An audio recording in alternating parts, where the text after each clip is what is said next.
रात का तीसरा पहर था, जब प्रकृति भी गहरी नींद में सो जाती है और हर आवाज सन्नाटे में घुल जाती है। आसमान में चांद बादलों के घने पर्दों के पीछे छिपा हुआ था, अपनी चांदी जैसी रोशनी को धरती पर बिखेरने से कतरा रहा था। तारे भी जैसे डरकर दुबक गए थे। उनकी टिमटिमाहट में भी एक अजीब सी उदासी थी। मीना अपनी पुरानी लेकिन भरोसेमंद स्कूटी पर हवा से बातें करती हुई गांव की ओर बढ़ रही थी। उसके दफ्तर की छुट्टी देर से हुई थी और अब उसे जल्द से जल्द घर पहुंचना था। गांव का रास्ता, जो दिन के उजाले में भी अपनी सुनसानी और पेड़ों की घनी छायाओं के कारण डरावना लगता था, अब रात के अंधेरे में और भी भयानक रूप ले चुका था। पेड़ों की टहनियां हवा में हिलती हुई प्रेत छायाओं सी प्रतीत हो रही थीं और हर झाड़ी एक राक्षस की आकृति में ढली दिख रही थी। मीना ने हेडलाइट की पीली रोशनी में सामने देखा। रास्ता बिल्कुल खाली था, मीलों तक कोई इंसान या जानवर नहीं, लेकिन फिर भी उसे अपनी रीढ़ में एक ठंडी सिहरन महसूस हो रही थी, जैसे कोई अदृश्य उपस्थिति उसके ठीक पीछे चल रही हो। एक अजीब सी बर्फीली हवा उसके खुले कानों से होकर गुजरी और उसने अपनी पुरानी ऊनी शॉल को और कसकर अपने कंधे पर लपेट लिया। बस थोड़ी देर और, उसने खुद से बुदबुदाया। उसकी आवाज डर के मारे लड़खड़ा रही थी। बस थोड़ी देर, फिर मैं अपने घर की सुरक्षित दीवारों के अंदर पहुंच जाऊंगी।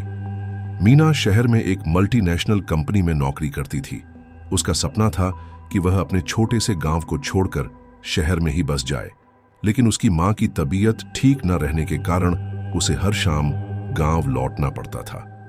यह रास्ता उसके लिए नया नहीं था।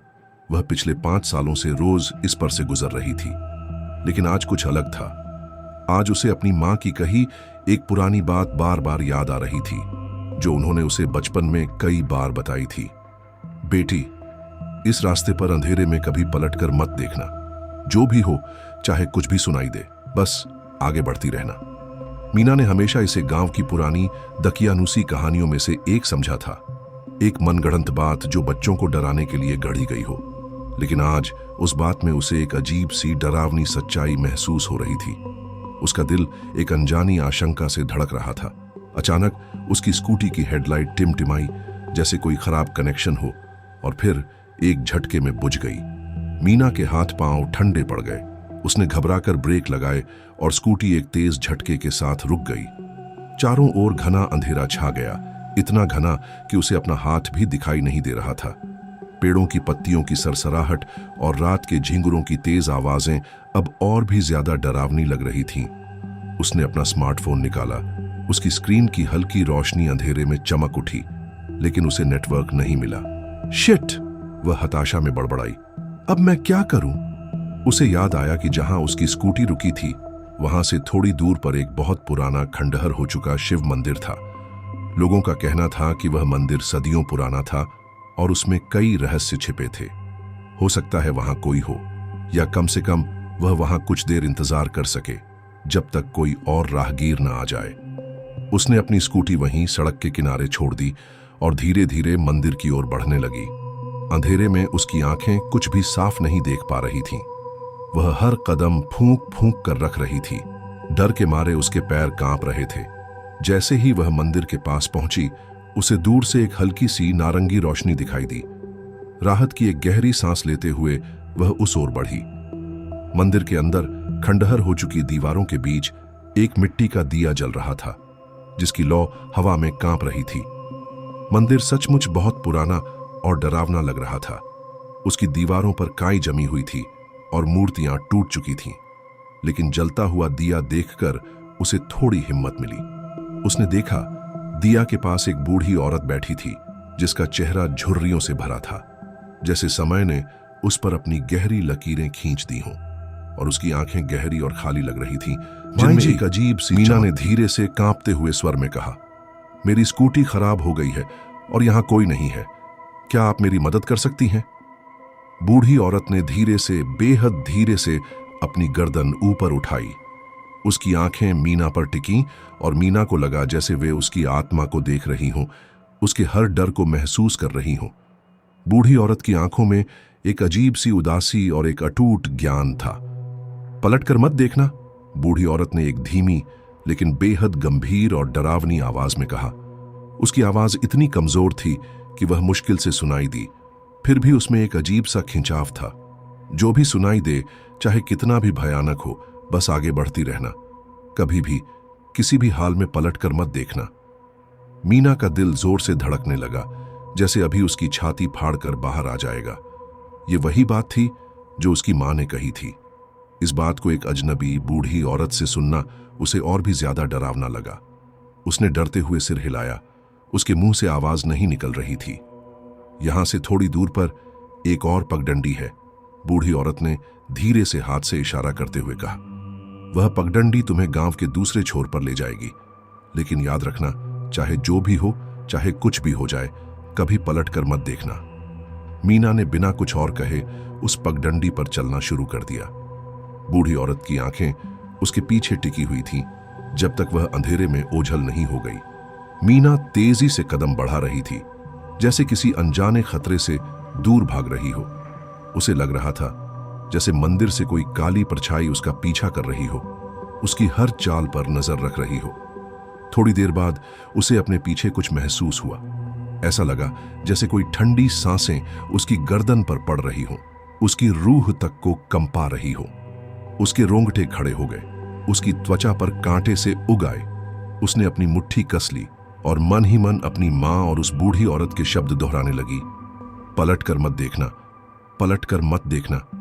फिर उसे फुसफुसाहट सुनाई दी, पहले धीमी, इतनी धीमी कि उसे लगा यह सिर्फ उसका वहम है, फिर तेज, इतनी तेज कि वह साफ साफ सुनाई देने लगी। ऐसा लग रहा था जैसे कई आवाजें, सैकड़ों आत्माएं एक साथ उसे बुला रही हों। मीना, मीना, यहीं रुक जाओ, हमारी मदद करो। आवाजें इतनी स्पष्ट थीं कि उसे लगा कोई बिल्कुल उसके कान के पास खड़ा है, उसके बालों को छू रहा है। उसकी इच्छा हुई कि वह पलट कर देखे, यह जानने के लिए कि कौन है, यह जानने के लिए कि यह सब क्या है। लेकिन उसने खुद को रोका, अपनी पूरी शक्ति लगाकर खुद को मजबूर किया कि वह आगे बढ़ती रहे। उसकी मां की चेतावनी और बूढ़ी औरत के गंभीर शब्द उसके दिमाग में हथौड़े की तरह गूंज रहे थे।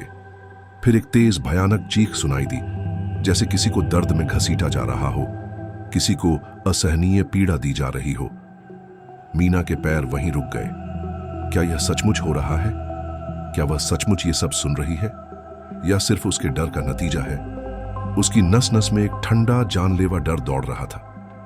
मदद करो, मदद करो, मुझे बचाओ। एक औरत की दर्द भरी घिसी हुई आवाज आई, जैसे वह बहुत दूर से आ रही हो, किसी गहरे कुएं से। मीना एक पल के लिए डगमगा गई। क्या उसे मदद करनी चाहिए? उसका इंसानियत का धर्म उसे रोक रहा था। लेकिन तभी उसे याद आया, जो भी हो, बस आगे बढ़ती रहना। उसने हिम्मत जुटाई, अपनी आंखों पर जोर दिया और फिर से चलना शुरू कर दिया, तेजी से, लगभग भागते हुए। आवाजें और तेज होती गईं। उनमें अब एक और भी ज्यादा भयानक डरावनी तीव्रता आ गई थी। कभी कोई बच्चे के रोने की आवाज आती, कभी कोई बूढ़ी औरत के भयानक हंसने की, कभी किसी चीज के टूटने की, कभी किसी के जोर जोर से रोने की। ऐसा लग रहा था जैसे पूरा जंगल उसके पीछे जीवित हो उठा हो। उसमें छिपी हुई आत्माएं उसे रोकने की कोशिश कर रही हो, उसे अपनी तरफ खींचने की कोशिश कर रही हो। मीना की आंखों में आंसू आ गए, डर और हताशा के आंसू। वह बस भागना चाहती थी, इस खौफनाक जगह से, इन भयानक आवाजों से दूर। उसके पैर थक चुके थे, उसकी सांस फूल रही थी, लेकिन वह रुक नहीं सकती थी। उसे पता था कि अगर वह रुकी या पलटी तो कुछ भयानक, कुछ ऐसा हो जाएगा जिससे वह कभी उबर नहीं पाएगी। उसे अब बस अपने गांव की रोशनी चाहिए थी। जैसे जैसे वह आगे बढ़ती गई, उसे दूर से एक हल्की सी रोशनी दिखाई देने लगी। यह उसके गांव की रोशनी थी। मीना के दिल में उम्मीद की एक किरण जगी, जैसे अंधेरे में एक जुगनू चमक उठा हो। उसने अपनी सारी शक्ति बटोरी, अपनी अंतिम बची हुई ऊर्जा का इस्तेमाल किया और भागने लगी, जितनी तेज वह भाग सकती थी। जैसे ही वह गांव की सीमा में पहुंची, पीछे से आती सारी भयानक आवाजें अचानक बंद हो गईं। सन्नाटा छा गया, ऐसा सन्नाटा जो कानों को चुभ रहा था, जो पहले की चीखों से भी ज्यादा डरावना था। मीना ने एक गहरी राहत भरी सांस ली और उसकी पूरी देह शिथिल पड़ गई। वह अपने घर की ओर भागी, बिना एक पल भी रुके। घर पहुंचते ही उसने दरवाजा खटखटाया। उसकी उंगलियां डर के मारे कांप रही थीं। उसकी मां ने दरवाजा खोला और मीना को इस हालत में देखते ही घबरा गई। क्या हुआ बेटी, इतनी देर कैसे हो गई? तुम इतनी घबराई हुई क्यों हो? उसकी मां ने चिंता से पूछा। उसके चेहरे पर डर साफ झलक रहा था। मीना ने रोते हुए सारी कहानी बताई। स्कूटी का अचानक खराब होना, मंदिर में बूढ़ी औरत का मिलना और फिर रास्ते में आने वाली वे अजीबोगरीब भयानक आवाजें। उसने अपनी मां को बताया कि कैसे उसे अपनी चेतावनी और बूढ़ी औरत की बात याद रही और वह नहीं पलटी। उसकी मां ने ध्यान से सुना। उनका चेहरा पीला पड़ गया था। जब मीना ने पलट कर मत देखना वाली बात बताई तो उनकी आंखों में एक अजीब सा डर दिखाई दिया। एक ऐसा डर जो मीना ने पहले कभी नहीं देखा था। तुमने ठीक किया बेटी, उसकी मां ने धीमी कांपते हुए आवाज में कहा।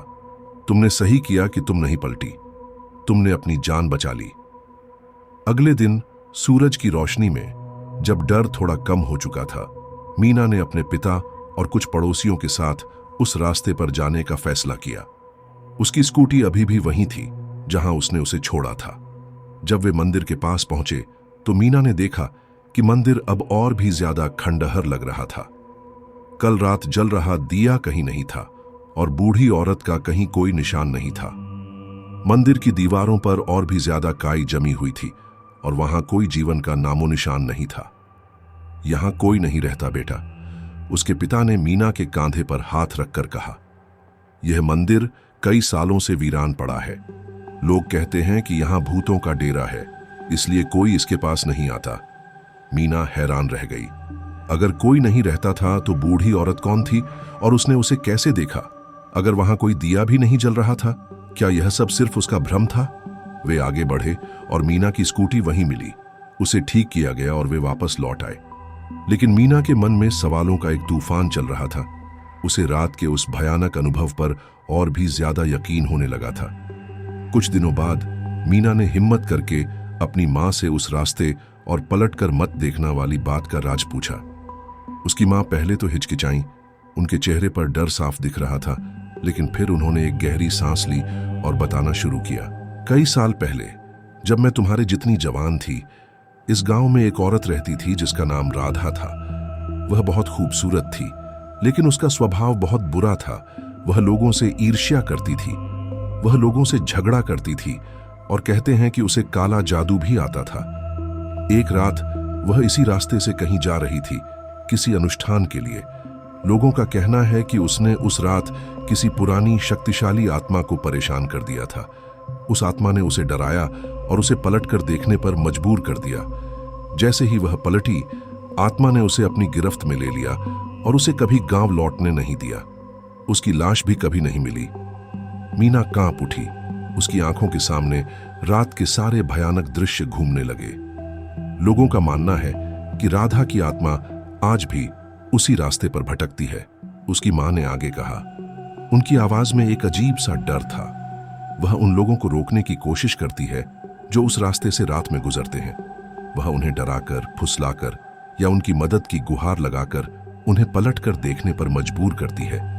अगर कोई पलटकर देखता है तो वह उसे भी अपने साथ ले जाती है और वह भी उसी रास्ते पर भटकने लगता है, कभी शांति नहीं पाता।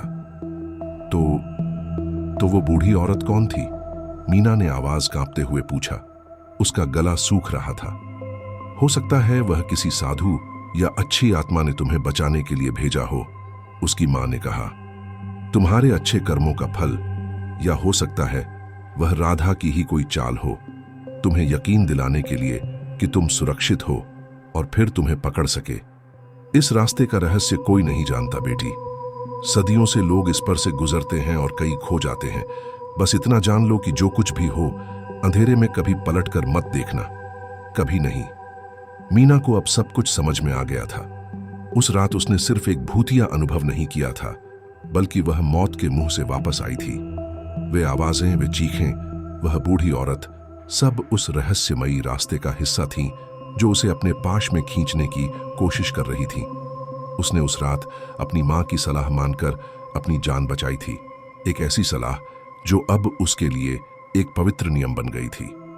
उस दिन के बाद मीना ने उस रास्ते से रात में जाना छोड़ दिया। वह हमेशा एक लंबा रास्ता तय करती थी, भले ही उसमें ज्यादा समय लगता और उसे शहर में देर तक रुकना पड़ता। उसे अब भी कभी कभी रात में वे फुसफुसाहटें और चीखें सुनाई देती थीं, लेकिन वह जानती थी कि उसे क्या करना है। उसे कभी पलट कर नहीं देखना था। वह जानती थी कि उस रास्ते पर आज भी कोई है, कोई अदृश्य शक्ति जो रात के अंधेरे में राहगीरों को अपनी ओर खींचने का इंतजार कर रहा है। और जो कोई भी पलट कर देखता है वह हमेशा के लिए उस अंधेरे में खो जाता है, उसी रास्ते पर भटकने के लिए जहां से कभी कोई वापस नहीं आता।